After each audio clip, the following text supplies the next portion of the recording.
Hi hello வணக்கம். இன்னைக்கு நம்ம தியோ கிச்சன்ல தொன்னை பிரியாணி செய்யறது எப்படின்னு பார்க்க போறோங்க. தொன்னை பிரியாணி செய்யறதுக்கு முன்னாடி நம்ம சேனலை சப்ஸ்கிரைப் பண்ணாதவங்க பண்ணிக்கோங்க. பிரியாணி செய்யறதுக்கு நல்ல கனமான பாத்திரத்தை வச்சு கேஸ் பற்ற வச்சுக்கலாங்க. அப்புறம் கடலை எண்ணெய் ஊற்றி நான் இன்னைக்கு காளான்ல தான் பிரியாணி செய்ய போறேன். ஸோ காளானை நல்லா கழுவி எடுத்துக்கோங்க. நல்லா கடாயில் எண்ணெய் விட்டு நம்ம பிரியாணிக்கு தேவையான மசாலா பட்டை கிராம்பு ஏலக்காய் எல்லாம் போட்டு தாளிச்சு விடுங்க. 2 பெரிய வெங்காயம் போட்டு அதையும் நல்லா தாளிச்சு விடுங்க. இந்த தொன்னை பிரியாணி செய்யறதுக்கான மசாலா தாங்க இது. இந்த இதுக்கு 20 சின்ன வெங்காயம், 10 பல்லு பூண்டு, 2 இஞ்சி துண்டு, 4 பட்டை, 4 கிராம்பு, கொஞ்சம் ஒரு கை புதினா, ஒரு கை கொத்தமல்லி தலை போட்டு அதை நல்லா பேஸ்ட்டாக அரைச்சி வச்சுக்கோங்க.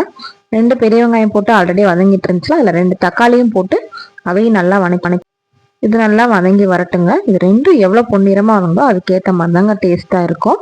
இந்த மசாலா அரைக்க சொல்லியிருந்தேன்லங்க, அது எல்லாத்தையும் மொத்தமாக போட்டு அரைச்சி பேஸ்ட் பண்ணிக்கலாம். இதான் தொன்னை பிரியாணியோட மசாலாங்க. இது போட்டு தான் நம்ம இந்த பிரியாணி செய்யணும். நார்மல் பிரியாணி மாதிரி நம்ம செய்ய வேண்டாங்க. இதை அரைச்சிட்டு ஒரு பேஸ்ட் மாதிரி எடுத்து வச்சுக்கோங்க. அப்புறம் 1 ஸ்பூன் மிளகாத்தூள் போட்டு அதையே ஆட் பண்ணி நல்லா எண்ணெய் பிரிகிற வரைக்கும் வதக்கி விடுங்க. பிரியாணிக்கு டேஸ்ட்டே நீங்க எவ்வளோக்கு எவ்வளோ வதக்குறீங்களோ அதாங்க டேஸ்ட்டு. நீங்க என்னதான் குழம்பு வச்சாலும் நம்ம வதக்கி நம்ம ஊற்றின எண்ணெய் பிரிஞ்சு வரணும். அப்போதாங்க அந்த டேஸ்ட் நம்மளுக்கு கிடைக்கும். இல்லாட்டி நம்ம டேஸ்ட் மாறி தான் இருக்கும். இப்போ நம்ம அரைச்ச மசாலா போட்டு அதையும் நல்லா வணக்கிக்கலாங்க. உப்பு சேர்த்து தேவையான உப்பு நம்ம போட்டுக்கலாம். போட்டு அதையும் நல்லா வணக்கி விட்டு எண்ணெய் பிரிஞ்சு வரட்டும். நான் காளானை நல்லா கழுவி எடுத்துட்டேன். அதையும் நறுக்கி நம்ம காளானையும் உள்ளே சேர்த்துக்கலாம். காளானை உள்ளே சேர்த்ததும் காளான்ல ஆல்ரெடி நம்ம தண்ணி இருக்கும். அந்த தண்ணி வெளியே பிரிஞ்சு எண்ணெய் வர வரைக்கும் நம்ம அந்த பிரியாணிக்கு வதக்கணும். ஏன்னா பிரியாணிக்கு நம்ம தண்ணி ஊற்றுறதுக்கு முன்னாடி இல்லைக்க தண்ணி ஃபுல்லாக வெளியே வத்தினதுக்கு அப்புறம் தான் நம்ம தண்ணி ஊற்றணுங்க. அதனால நீங்கள் காளான் செய்யும் போது பிரியாணி கவனமாக செய்யணும். அதுக்கப்புறம் நான் 2 உலக்க அரிசி எடுத்திருக்கேன். 4 உலக்க தண்ணி ஊற்றிருக்கேங்க. இப்போ நம்ம தண்ணி கொதிச்சதும் நான் எப்போ இந்த பிரியாணி செய்ய ஆரம்பிச்சனோ அப்போதாங்க அரிசி ஊற வச்சேன். அந்த அரிசியை போட்டு நல்லா மூடி வச்சிருங்க, வேகட்டும். ஓரளவுக்கு நம்ம எடுத்து பார்த்தோன்னா அரிசியும் தண்ணியும் தனித்தனியாக தெரியும். அதுக்கப்புறம் நீங்கள் கிளற அந்த கெட்டி கொடுக்க ஆரம்பிக்கும். அதுக்கப்புறம் நீங்கள் ஓரளவுக்கு நீங்கள் எடுத்து பார்க்கும்போது லைட்டாக அங்கங்கே தண்ணி இருக்கும்போது நீங்கள் தம் போட ஆரம்பிக்கலாம். எப்பயும் போல் தம் போடுறதுக்கு தோசைக்கல் அடியில் சிம்மில் வச்சுருங்க.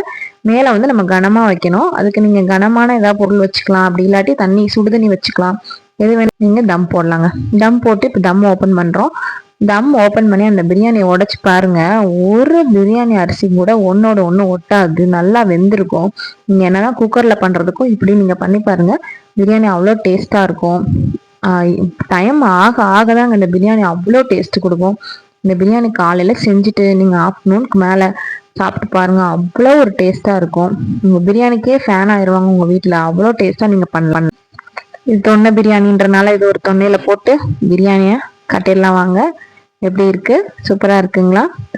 பார்க்க மட்டும் இல்லைங்க, டேஸ்ட்டும் செம்மையாக இருக்கு. வாங்க, வீட்டுக்கு வாங்க, தொன்னை பிரியாணி சாப்பிட்லாம். டேஸ்ட் பார்த்துட்டு செஞ்சு பார்த்துட்டு கமெண்ட்ல சொல்லுங்க. தேங்க்யூங்க. பாய்.